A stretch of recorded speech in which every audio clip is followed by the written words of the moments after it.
My name is Kathy G. Card, and I'm 27 years old. If you've ever wondered what it's like to grow up in a house where silence feels louder than shouting and love feels like something you have to earn, you might understand a little bit of what I went through, but I'll warn you, this still hits a nerve for me.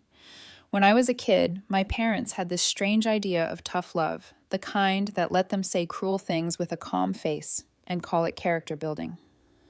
My mom used to say, Vanessa, we're not raising a girl, we're raising a woman. Like that one sentence excused everything. Every cold look, every withheld hug, every time she made me feel like I was failing at being worth caring about. My dad didn't talk much. He just did things that made you wish he hadn't. The kind of quiet punishments that never left bruises but still left marks. I was the middle child between my older sister Emily and my younger brother Ryan. Emily was the golden one. Perfect grades, perfect hair, perfect smile. The kind of kid who could break a vase, lie about it, and somehow I'd still be the one grounded because I was closer, because I should have stopped her, because I should have known better. Ryan was the miracle baby, and he knew it. Mom had complications after him and couldn't have more kids, so my parents treated him like proof that God liked them. Emily got the admiration, Ryan got the protection, and I got whatever was left, which was usually blame. When you're the invisible one in a family, you learn to read the air. You learn what footsteps mean, which mood. You learn that your name can sound like an inconvenience depending on how it's said. You learn to swallow your own needs before they become an argument. I wasn't abused in the way most people picture it. No screaming matches or broken plates. It was quieter than that, colder, like living in a house that smiled for the neighbors and froze you out when the door closed. My parents had this favorite little game they called Who's the Responsible One? It wasn't really a game. It was a test I could never pass. If Emily spilled something, I should have been watching her. If Ryan forgot his homework, I should have reminded him. If my mom had a bad day, it was because I was making things harder. Everything wrong in that house somehow circled back to me, and over time I started believing it. The way a kid will believe anything if it explains why love keeps slipping through her fingers. I remember one Christmas when I was about 10. We were opening presents, and Emily got a new laptop, Ryan got a gaming console, and I got socks. When I asked about it, my mom smiled like she was teaching me something valuable and said, "You need to learn to be grateful for practical things." My dad added, "You'll appreciate it when you're older." That same year, Emily got a cake with her name written in thick frosting for her birthday, and they forgot mine entirely. When I reminded them, my mom said, "Oh, we'll celebrate next weekend." And then next weekend came and went like it was nothing. Little things like that chip away at you, not because they're dramatic, but because they're constant, because they teach you that you can disappear in your own home and no one will notice unless you become a problem. The day everything changed was supposed to be an ordinary Saturday. I'd gotten a B on my math test, which I was actually proud of because math had always been hard for me, and I'd studied for it on my own at the kitchen table while Emily watched TV and Ryan played with his toys. I brought the paper to my mom like it mattered. She looked at it like it was a funeral notice. "B means you didn't push yourself," she said, mouth tightening. My dad didn't even look up from his newspaper. Emily smirked and said something like, "She probably copied." Ryan giggled, because that's what he did. He followed her lead, like she hung the moon. Later that day, we were driving back from my aunt's place, and the whole ride was tense because my parents were mad I'd talked back to my uncle. I hadn't talked back. I'd said I didn't want to try his beer, and apparently refusing an adult politely was disrespectful in my family's language. My mom sat in the passenger seat with her arms crossed, that clipped tone in her voice that meant she'd stopped pretending. "You embarrassed us, Kathy," she said, not even turning around. "You just can't help yourself, can you?" I stared out the window, watching the trees blur by, thinking if I stayed quiet long enough, maybe they'd stop being angry. Silence was safer than defending myself.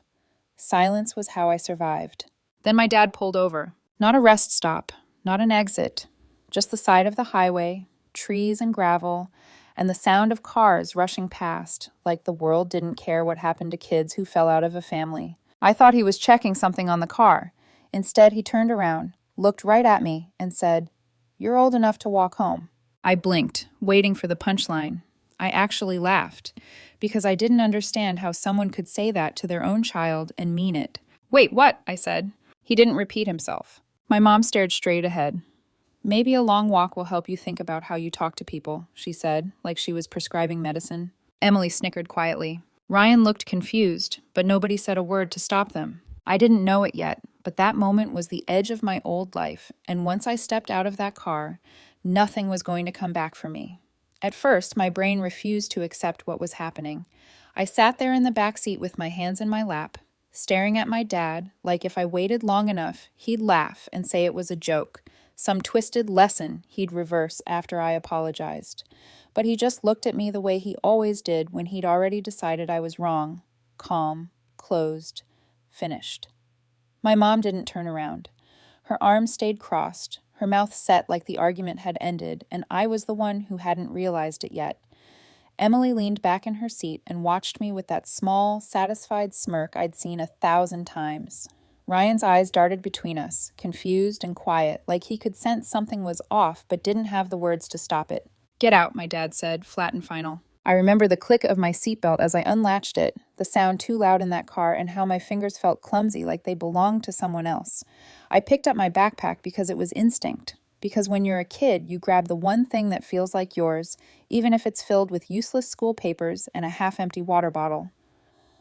I stepped out onto the gravel shoulder and the air hit me hard, cold and sharp, the kind of cold that makes your eyes water without you meaning to cry. For 1 second, I stood there, the door open behind me, waiting for my mom to say, "Okay, that's enough." Waiting for my dad to sigh and tell me to get back in, waiting for anyone to act like a parent. My mom finally spoke, still not turning around. "Maybe a long walk will help you think," she said again, like she was proud of herself for saying it. Emily made a quiet sound, something between a laugh and a scoff. Ryan didn't say anything, and then my dad hit the gas. The door was still open. I didn't even have time to slam it properly. The car jerked forward, and the door swung shut with a hollow thud as they pulled away, dust swirling around my sneakers, the sound of gravel popping under tires like punctuation. I stood there staring at the taillights shrinking in the distance, waiting for them to stop, waiting for the brake lights to flare, waiting for the turn signal that would mean they were circling back. They didn't. For a few minutes, I didn't cry. I didn't even move. I just stood there like my body was still expecting my brain to explain it, to make it make sense. Cars whooshed past, too fast for faces, too loud for thoughts. The wind from them tugged at my hair and jacket. The world kept moving like nothing had happened, and that was the most terrifying part. It was possible for a kid to be abandoned on the side of a highway and for everything else to continue. I waited. 5 minutes. 10. Longer. The sun started sinking, turning the sky a dull orange behind the tree line. The air got colder. My legs began to ache from standing so rigidly, and that's when denial finally cracked into something else. If they weren't coming back, I had to move. I started walking, but I didn't even know which direction was right. Home was miles away. I didn't have a phone. I didn't have money. I didn't have anything except the backpack digging into my shoulders and the growing heaviness in my chest. I walked on the gravel shoulder, then on patches of grass when the trucks roared too close, flinching every time headlights swept over me like searchlights. I told myself it was just until the next exit, just until a gas station, just until I found someone who could help. I told myself it wasn't real yet, because if it was real, it meant my parents had chosen to leave me. The highway sounds eventually faded into crickets and frogs, and that's when the fear really set in. Darkness changes everything. The trees turned into shadows. The road turned into a ribbon of nothing. Every noise made me jump. My legs felt like lead. My stomach growled so hard it hurt. My throat was raw from holding back tears that kept rising and choking me. Somewhere near midnight, I saw the glow of fluorescent lights through the trees, and I followed it like it was a lighthouse, a gas station. Not a nice one, just a small, tired place with one pump that looked broken, and a convenience store that smelled like burnt coffee. I didn't go inside right away. I circled behind it and crouched by a wall where the wind didn't hit as hard. I laid my backpack down and used it as a pillow like I was camping, like this was an adventure, like my life hadn't just snapped in half. I didn't sleep much. My body tried, but my brain wouldn't let go. Every time I closed my eyes, I saw the taillights disappearing. I heard my mom's voice. "Maybe a long walk will help you think." I heard Emily's snicker. I kept thinking, if I just make it home, If I just show up, they'll pretend it was a lesson and it'll be over. I kept clinging to that because the alternative was too big to hold. In the morning, the night clerk found me. He wasn't angry. He looked more tired than anything, like he'd seen too much to be shocked. "Hey," he said, gentle but cautious. "You okay, kid?" I didn't know what to say. My mouth opened and nothing came out at first, like my voice had been locked somewhere inside me. Then I nodded, even though I wasn't. He gave me a bottle of water and pointed at the phone behind the counter. "You need to call someone," he said. "You got a number?" My hands shook as I dialed the house phone. 1 ring, 2, 3. No answer. I tried again. Nothing. I called again until my fingers cramped, and my hopes started to feel stupid. I didn't know who else to call. I didn't have friends' numbers memorized. I didn't have a list. I had never needed one because I'd assumed my parents were the default, the place you go when you're scared. The clerk watched my face change as the truth started settling in. He didn't press. He just said, "You got somewhere to go?" I ended up at a friend's house. Not because I had a plan, but because it was the only address I could remember, and I walked there like my body was moving on autopilot. Her parents opened the door and looked at me like I was a stray dog. They asked questions I couldn't answer. Where were my parents? Why was I alone? Did they know I was there? I kept saying I didn't know because I didn't.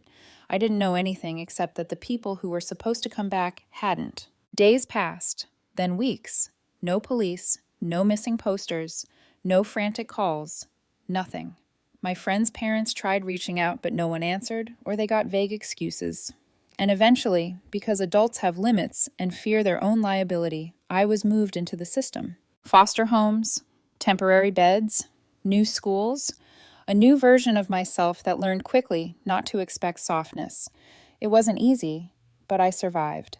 I learned how to keep my head down and observe, how to do homework without anyone asking, how to wash my clothes, how to store my important papers in a plastic folder like they were my identity.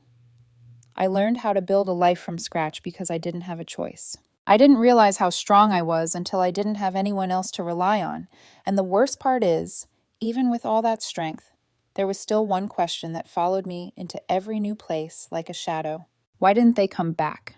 14 years passed before I heard from them again. I didn't count the years actively, but my body did. Every birthday that went unacknowledged. Every holiday I worked through because it was easier than explaining why I didn't go home. Every time someone asked about my family, and I answered vaguely, like distance had just happened naturally, instead of being forced onto a 13-year-old girl on the side of a highway. I built a life anyway, a steady job, a small apartment, friends who knew me for who I was now, not for what I'd been blamed for back then. I didn't talk about my past much. Most people wouldn't believe it. Sometimes I barely did myself. Then, last week, a letter showed up in my mailbox. No return address. My name was written on the envelope in that same careful, looping handwriting my mom used to label our lunchboxes. Seeing it made my chest tighten in a way I wasn't prepared for. My hands shook as I opened it, and for a split second I thought maybe this was it. Maybe this was an apology. Maybe someone had finally decided to tell the truth. Inside was a wedding invitation. Emily's wedding. At first, I thought it had to be a mistake. I stared at the names, the date, the elegant cardstock, the venue listed like it was a reward. My older sister, the golden child, getting married. And somehow, after 14 years of silence, I was suddenly included. Then I saw the note, a small folded slip of paper tucked behind the invitation. Not from Emily, from them. Don't make it awkward this time. That was it. No love, Mom and Dad. No we're sorry. No acknowledgement of the 14 years where I didn't exist. Just those 5 words, written like a warning, like I was the problem they needed to manage. I must have read that note 50 times sitting at my kitchen table. The invitation trembled in my hands, and I felt 13 again, waiting for someone to explain that everything was a misunderstanding. But the meaning was clear. They weren't reaching out because they missed me. They weren't inviting me because they wanted to heal anything. They were inviting me because I was a loose end, a risk, something that could make things awkward if I showed up on my own terms. The audacity of it hit me in waves. After everything they'd done, after leaving me like trash on the side of the road, they were acting like I was the one who needed to behave, like I owed them courtesy, like they still had authority over how my presence was allowed to exist. For a day, I considered throwing it away, tossing the invitation in the trash and moving on with my life like I'd done for years. That would have been the cleanest option, the safest. But then a memory surfaced, one I'd buried deep. My mom smiling at Emily after that day on the highway. The way my dad told people later that I'd run off because I couldn't handle discipline.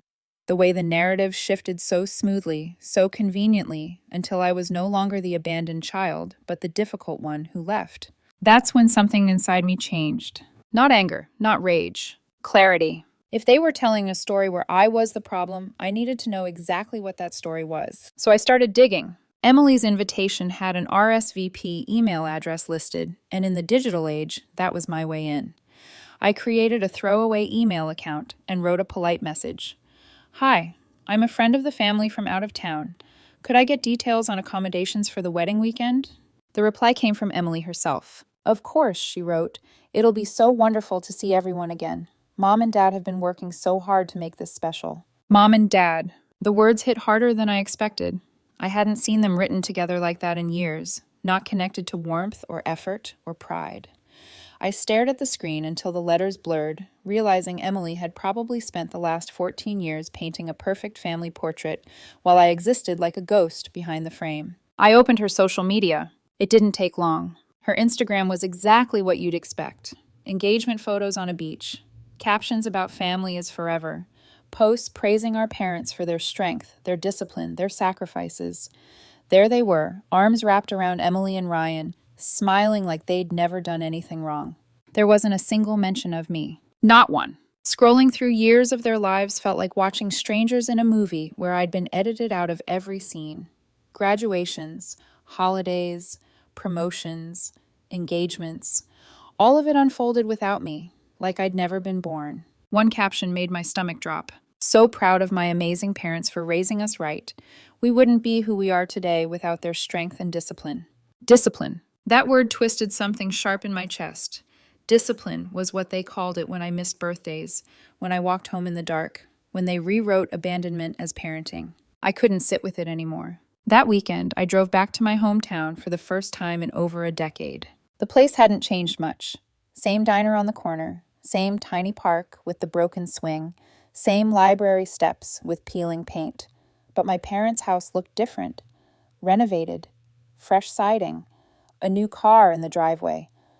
The old oak tree I used to climb when I needed to be alone had been cut down. I parked a few houses away and just watched. Through the window, I saw my mother arranging flowers on the kitchen table, probably for the wedding. My father sat on the couch watching TV, relaxed, comfortable. They looked fine, peaceful, like the years without me hadn't cost them anything. Then Emily's car pulled in. She stepped out in a sleek coat, laughing into her phone. When she rang the doorbell, my mother opened it instantly, beaming, and hugged her like royalty had arrived. I didn't stay to watch more. When I got home that night, I knew one thing with absolute certainty. They hadn't invited me because they wanted me back. They invited me because they wanted control. And if they were going to pretend the past didn't exist, then maybe it was time to remind them that it did. Once that realization settled in, I couldn't unsee it. The invitation wasn't an olive branch. It was a leash. A way to make sure I stayed quiet, agreeable, manageable, so the story they'd spent 14 years polishing wouldn't crack at the edges. If I showed up smiling, nodded through small talk, and left without saying anything uncomfortable, then their version of events would remain intact. The abandoned daughter would stay a rumor, a footnote, a sad phase they'd heroically survived. And something about that made my stomach turn. So I started reaching out to people from my past. Not angrily, not accusingly, just carefully, one conversation at a time, like I was stepping across thin ice. The first person I called was Mrs. Palmer, our old neighbor, the one who used to babysit us when my parents went out. I found her number through a mutual friend online, and when she picked up, her voice was warm and surprised. Kathy, oh my goodness, sweetheart, it's been so long. How are you? I told her I was doing okay, that I'd made a life for myself. Then, as gently as I could, I asked if she'd stayed in touch with my parents over the years. Oh, yes, she said easily. I see them at church sometimes. They've really turned things around after all that trouble. My heart started pounding. What trouble? There was a pause. I could almost hear her replaying the approved version in her head. Well, you know, she said softly. After you ran off. That must have been so hard for them. Your mother said you were having a rebellious phase, skipping school, being disrespectful. They said they tried everything to help you, but you left one day and didn't come back. Everyone felt so sorry for them. I had to grip the edge of my kitchen counter to stay upright. I didn't run away, I said quietly. They left me on the side of the highway.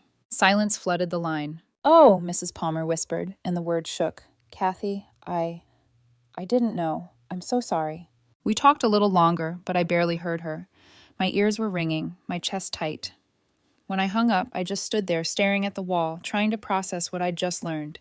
They hadn't just erased me. They'd rewritten me, turned me into a cautionary tale, the bad kid, the runaway, the embarrassment who broke their hearts and forced them into years of quiet suffering. And people believed them. I called a few more names, old neighbors, a former teacher, a family friend who used to come to our barbecues. The story was always the same, with small variations. I was difficult. I was rebellious. I left. They searched. They tried. They prayed. They endured. By the end of the week, my hands were shaking every time I picked up my phone. As the wedding drew closer, more pieces fell into place through social media and whispered conversations. Emily had invited everyone from our old neighborhood, teachers, church friends, distant relatives, even our old pastor. And from the comments I read, it was clear she'd been telling her version too. Apparently, I was the sister who'd lost her way. Some people thought I'd gotten into trouble with the law. Others believed I'd run off to find myself. Every story painted my parents as patient saints who'd done their best. That's when I understood something that chilled me more than anything else. They hadn't invited me out of love. They'd invited me to protect the lie. If I didn't show up, they could say I was still unstable, still distant, still the problem.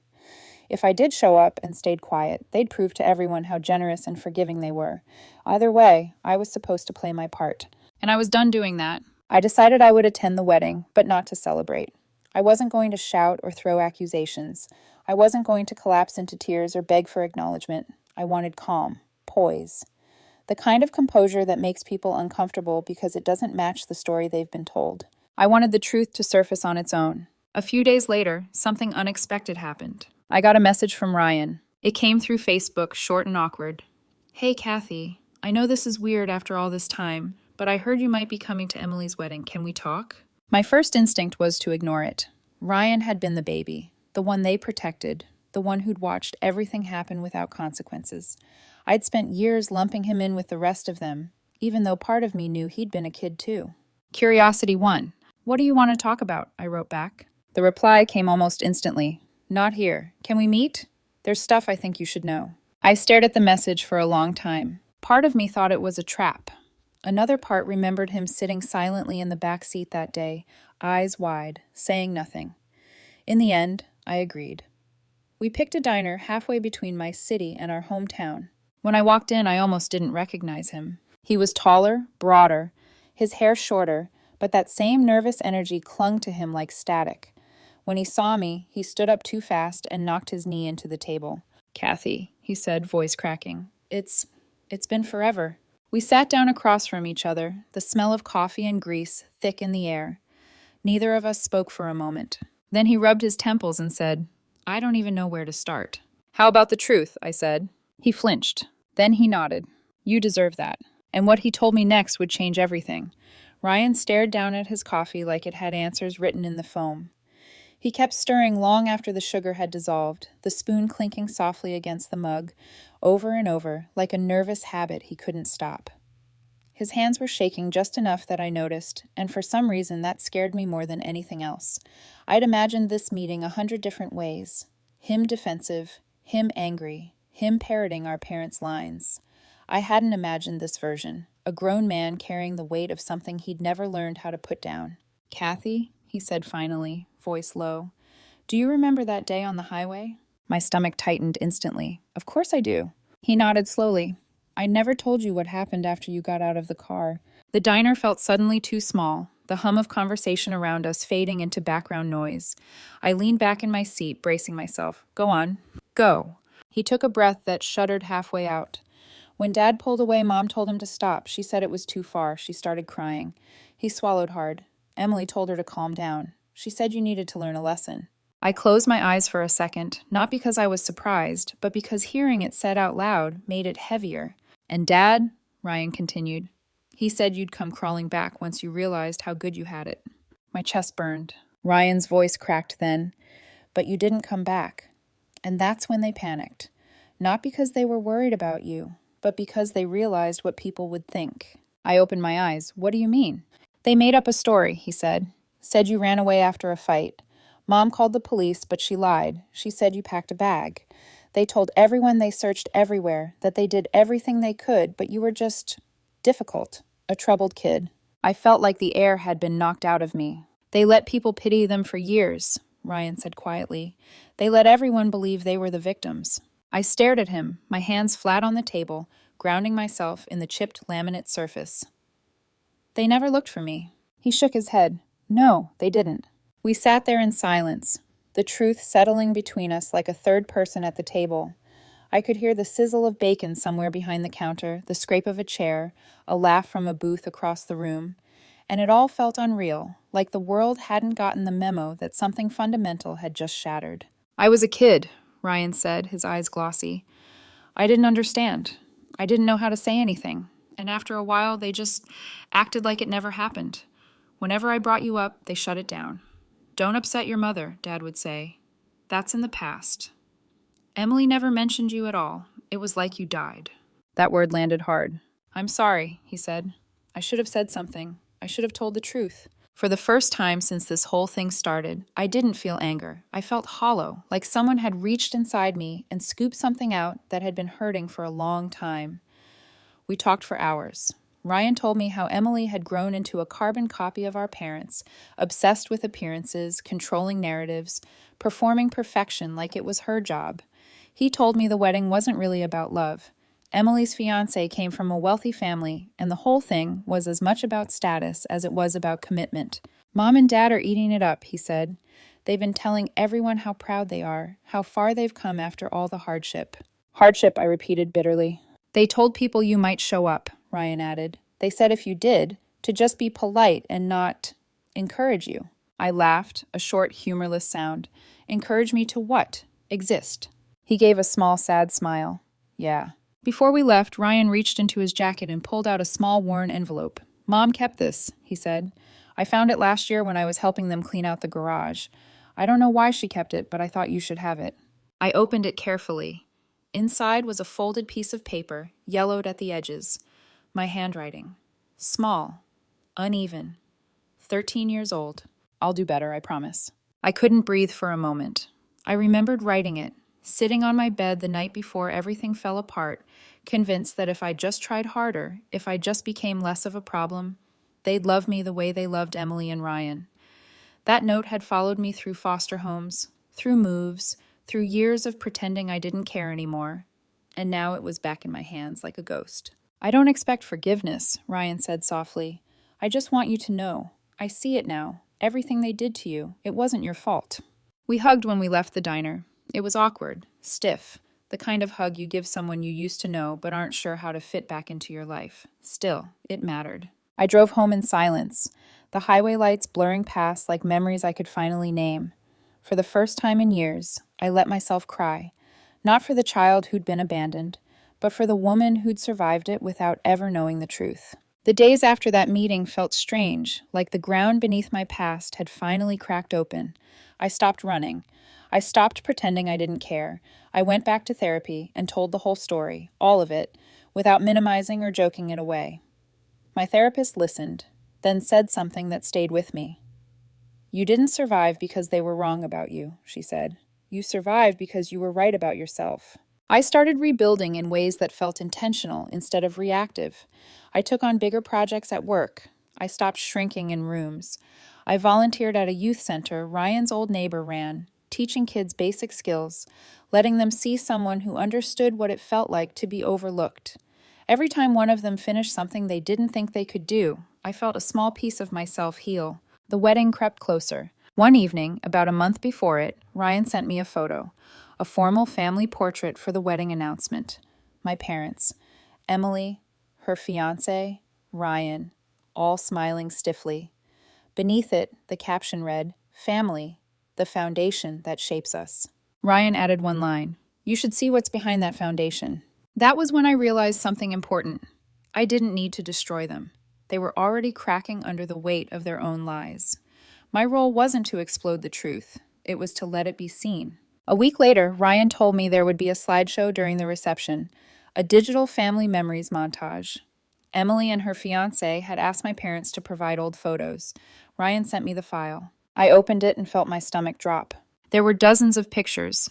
Emily as a baby, Ryan's first birthday, family vacations, holidays, school plays, and just like on their social media pages, I wasn't in a single one.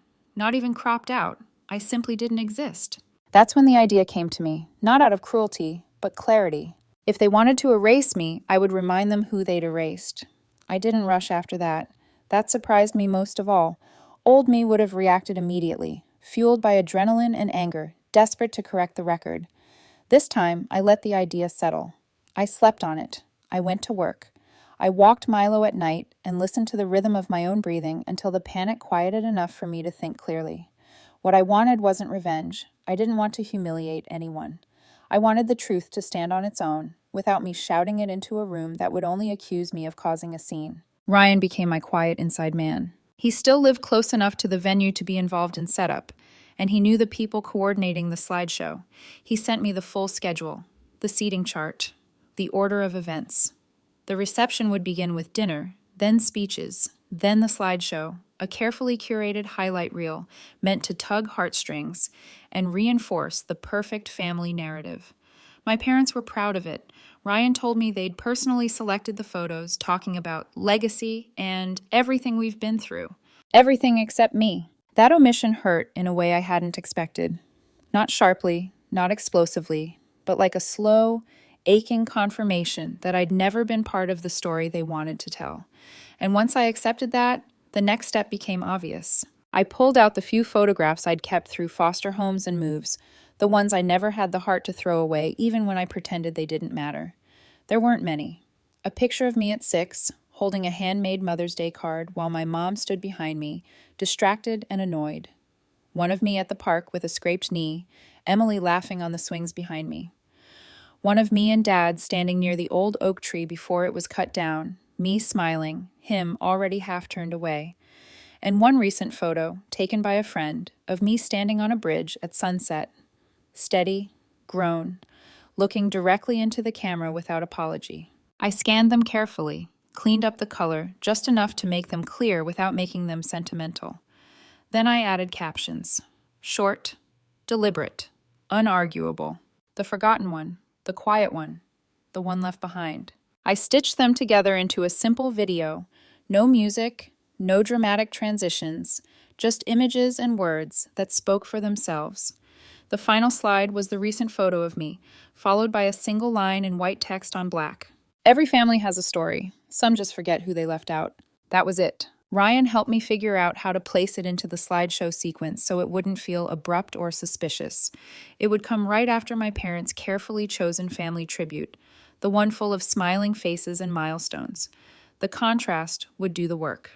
He planned to swap the USB during setup, when no one was watching closely. Still, I prepared a backup. I printed a few of the photos, framed them simply, and slipped them into my bag. If the digital plan failed, the truth would still find a table. As the days passed, I felt something unfamiliar settle in my chest. Not dread, not excitement. Focus. The kind that comes when you stop trying to control how people will react and start trusting what you know to be true. Ryan kept me updated on the chaos behind the scenes. Mom was micromanaging everything. Dad was rehearsing a speech about family resilience. Emily was obsessing over appearances, determined that nothing and no one would ruin her day. They're stretched thin, Ryan said one night over the phone. If anything goes off script, they'll crack. Good, I replied quietly. Let them. The Friday before the wedding, I drove down and checked into a cheap motel a few miles from the venue. Nothing fancy, just clean sheets and anonymity. I laid the flash drive on the nightstand next to the framed photos and my wallet, where Ryan's envelope still sat, the one with my 13-year-old handwriting folded inside. I'll do better, I promise. I stared at that note for a long time. That girl didn't need to do better. She needed someone to stay. The morning of the wedding dawned clear and bright, the kind of weather my mother would have called a blessing. I got dressed slowly, adjusting my jacket, checking my reflection in the mirror. The woman looking back at me wasn't angry. She wasn't small. She wasn't asking permission to exist. Before I left, I whispered to myself, "You're not going there to burn it down. You're going there to reclaim it." When I arrived at the venue, the place buzzed with expensive confidence. Luxury cars, manicured gardens, waiters carrying champagne flutes like everything was perfect. Conversations dipped when I walked in. Heads turned. Recognition flickered in a few eyes, followed by confusion. It was clear most people hadn't expected me to show up, or maybe they'd been told not to expect me at all. Then I saw them. My parents stood near the entrance greeting guests. Mom, in pale lavender, pearls at her throat, smile fixed and practiced. Dad beside her, older, heavier, still carrying that same rigid posture. When they saw me, Mom froze. Dad blinked like he was trying to place a memory he'd trained himself not to access. "Kathy," Mom said finally, voice trembling just enough to be convincing. "Hi, Mom," I said calmly. "It's been a while." She opened her mouth, then closed it again. "You got the invitation." "I did," I replied. "Thank you for including me." Emily appeared before either of them could respond, radiant and sharp in her designer gown. For a split second, something crossed her face. Not joy, not surprise, but irritation. Then she smiled.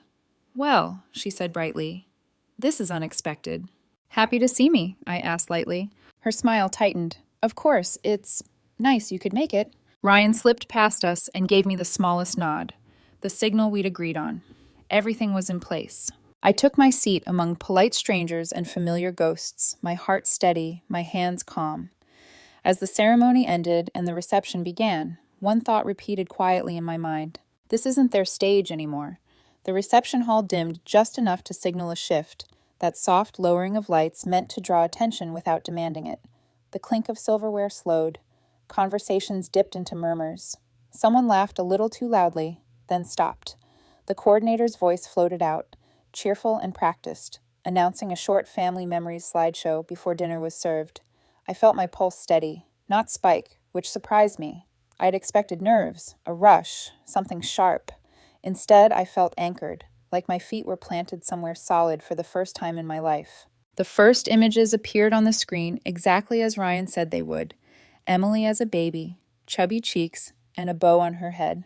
Ryan's first birthday, cake smashed into his hands. Family vacations, smiling faces, arms around shoulders. My parents sat straighter as the images rolled, basking in the warmth of recognition, nodding along as if they were watching proof of a life well lived. Emily leaned toward her fiancé, whispering something. With a satisfied smile, this was their story, polished, familiar, safe. I sipped my water and waited. Then the screen flickered. For a fraction of a second, the image stuttered, the way technology does when it's about to change direction, and the next photo filled the room. A 13-year-old girl standing on the shoulder of a highway, hair blown back by passing cars, eyes too old for her face. The caption beneath it was small, clean, impossible to misread. The forgotten one. The room inhaled as one. Whispers rippled outward, confused at first, then curious. Heads tilted. A few people glanced around, searching for context, for explanation. The next image appeared. Me at a park with a scraped knee, jeans torn, palms dirty, Emily laughing in the background. Mid-swing, carefree. The quiet one. My parents froze. I could see it from where I sat, the way my mother's shoulders locked, the way my father's jaw clenched like he was biting down on a word he didn't want to say. Emily's hand trembled as she set her champagne flute on the table, the glass making a soft, traitorous sound against the linen. The images kept coming. Me holding a handmade Mother's Day card, standing slightly apart, hopeful and small. Me by the old oak tree with my dad, smiling while he stared past the camera. Me alone in a foster home photo, cropped and faded, eyes guarded. The one left behind. The murmurs grew louder. Someone near the back said, "I didn't know."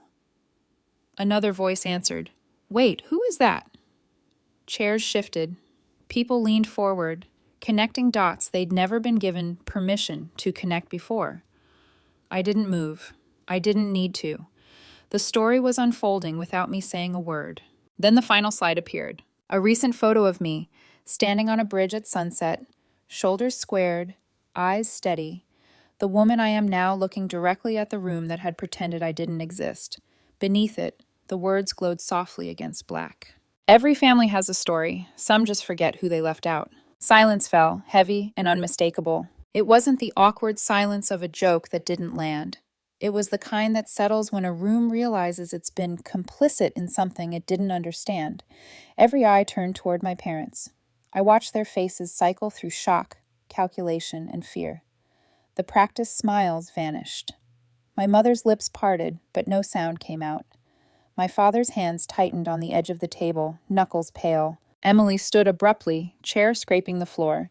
She looked around, searching for control, for someone to blame, for a way to reclaim the narrative. Her gaze landed on me, sharp and accusing. "Kathy," she said, voice thin, "what is this?" I stood then, slowly, deliberately, not to confront her, but because sitting felt like hiding. The room held its breath. I didn't raise my voice. I didn't accuse. I didn't need to. "It's the rest of the story," I said simply. A woman near the aisle, one of my old teachers, pressed a hand to her mouth. "I remember you," she said softly, as if the words had escaped without permission. "You were so quiet. I always wondered." Another voice joined in, older, steadier. "They said she ran away," someone said, "that she was troubled." I turned slightly, meeting their eyes. "I didn't run away," I said. "I was left." The effect was immediate and irreversible. My parents tried to speak at the same time. My mother's voice wavered, attempting warmth. "This isn't the place," she said. "We can talk privately." "This is exactly the place," someone else answered, before I could. Aunt Linda stood, hands shaking but resolute.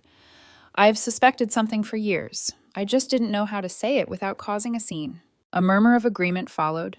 People began sharing fragments, things they'd noticed, questions they'd never asked, moments that hadn't sat right but were easier to ignore. The narrative my parents had built began to crumble under the weight of collective recognition. No shouting, no spectacle, just truth stacking on truth until there was nowhere left to hide. Emily's fiancé looked between us, confusion giving way to something harder. He whispered to Emily, his expression no longer indulgent. Ryan appeared at my side, close enough that I could feel his presence without looking. He didn't speak. He didn't have to. My father finally stood, face flushed. "We did our best," he said, the words sounding rehearsed even now. "We had rules. We believed in discipline." "And I believed in family," I replied quietly. "I waited for you." That was the moment something in the room shifted from shock to understanding. The applause that followed wasn't loud or celebratory. It was hesitant, respectful, the sound people make when they realize they've been wrong and don't know how to fix it. My parents sank back into their seats, smaller than I'd ever seen them. I didn't stay to hear the rest. I gathered my bag, nodded once to Ryan, and walked toward the exit. No dramatic exit, no final speech. Just the soft click of doors closing behind me and the cool night air meeting my face like a benediction. Milo trotted at my side, tail wagging, blissfully unaware of the histories that had just realigned. As I reached my car, the music inside resumed, thinner now, forced. I paused, looked back once at the glowing windows of the hall and felt something lift. Not triumph, not vengeance, release. I hadn't made it awkward. The truth had. And for the first time since I was 13, I drove away knowing I wasn't invisible anymore. I didn't rush out of the parking lot. I sat in my car for a moment with the engine running, Milo's head resting on my knee, the glow of the reception hall still visible through the trees. The night air felt different against my skin, cooler, cleaner, like I'd stepped into a space where my body could finally breathe without bracing itself. Inside that building, my past was still unfolding in hushed conversations and broken expressions, but out here, it was already loosening its grip on me. I thought about that 13-year-old girl standing on the side of the highway, dust clinging to her shoes, waiting for headlights that never turned back. I thought about how long she'd carried the belief that being left meant she wasn't worth staying for. And I realized something that made my chest ache in a way that felt almost tender. She had survived without knowing the truth. I had survived without closure. And now, finally, both of us had it. My phone buzzed once on the passenger seat. A text from Ryan. "They're stunned. People are asking questions. Mom is crying. Dad won't look at anyone." Emily locked herself in the bridal suite. I stared at the screen, then set the phone face down. I didn't feel satisfaction. I didn't feel guilt. What I felt was distance, the healthy kind, the kind that lets you observe without being pulled back into the current. For years, I'd imagined what it would feel like if they finally understood what they'd done. I'd pictured shouting, tears, apologies. Instead, what I felt now was quiet certainty. Understanding wasn't my responsibility anymore. As I drove away, memories surfaced that I hadn't thought about in years. Sleeping behind the gas station with my backpack under my head, sitting in foster homes pretending not to care, learning how to pack my life into boxes without asking anyone for help. All those moments had shaped me, hardened me, taught me how to stand on my own. And for a long time, I resented that. Tonight, for the first time, I saw it differently. Those years hadn't just been loss, they were training. In the weeks that followed, messages trickled in. Old neighbors reached out with apologies. A former teacher emailed to say she remembered me now, remembered wondering what had happened. Even a distant cousin wrote to say she'd always felt something was off, but never knew how to ask. I replied to a few. I ignored others. I wasn't trying to rebuild a family. I was deciding what deserved space in my life. My parents didn't call right away. When they finally did, it was a voicemail from my mother, her voice unsteady, stripped of the polished confidence I'd grown up fearing. She said she didn't know where to begin. She said they'd been wrong. She said they needed time. I listened once, then saved it, not because I planned to respond, but because it mattered to hear her say it without an audience. My father sent a message a few days later, shorter, stiffer, but honest in its own way. "We failed you. I'm sorry."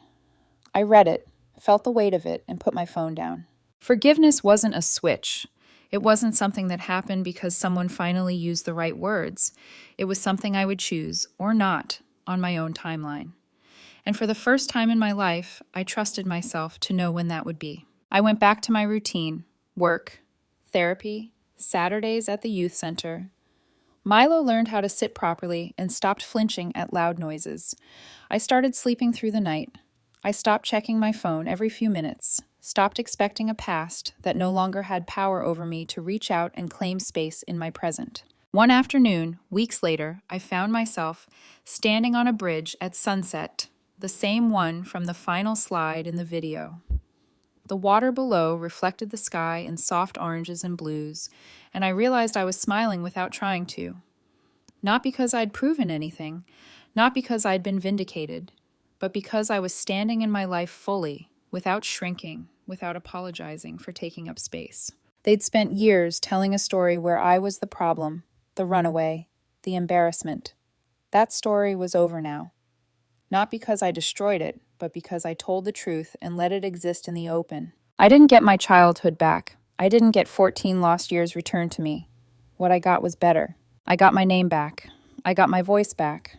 I got my future without carrying their lies inside it. As I walked back to my car, Milo trotting happily beside me, I understood something with absolute clarity. I wasn't surviving anymore. I wasn't reacting. I wasn't waiting. I was living. And whatever story they told after this, it no longer had anything to do with me.